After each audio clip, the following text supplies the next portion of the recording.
ரெண்டாவது ரொம்ப நாளாக ஒரு பொய் சொல்லிக்கிட்டு இருக்காங்க. எமர்ஜென்சியில் காமராஜரை கைது செய்ய வந்தாங்களாம், கருணாநிதி தான் காப்பாற்றினாரா. பச்சை பொய், அப்பட்டமான பொய். என்னைக்குமே இந்திரா காந்தி எமர்ஜென்சியில் யாரை கைது பண்ண வந்தாங்கன்னு சொல்லிடுறேன். வட இந்தியாவில் ஜெயபிரகாஷ் நாராயணன் ஒரு மிகப்பெரிய தலைவர். அவருக்கு சுதந்திர போராட்டத்தில் அவர் ஜெயிலுக்கு போனவர். அவருக்கு நல்ல செல்வாக்கு இருந்தது. அவர் இந்திரா காந்தியின் சர்வாதிகாரத்தை எதிர்த்து, அடக்குமுறையை எதிர்த்து போராடினார்.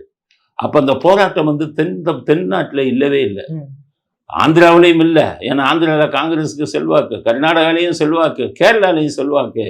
தமிழ்நாட்டில் அந்த டைம்ல இது பண்ணும்போது எம்ஜிஆர் டிஎம்கே விட்டு இப்போ விலகிட்டார்.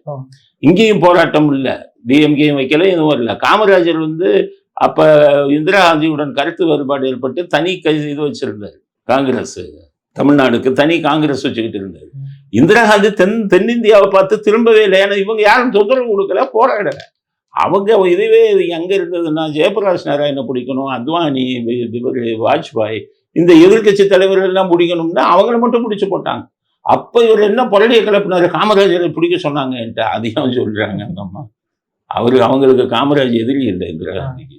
அவங்க ஒண்ணுமே சொல்ல, இவரு காமராஜரை பிடிக்க சொல்றாங்க. காமராஜருக்கு போன் பண்ணியா உங்களை பிடிக்க சொல்றாங்க.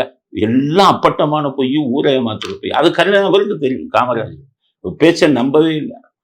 பேசுறது பொய், செய்யறது பொய்ன்னு அவருக்கு தெரியும்.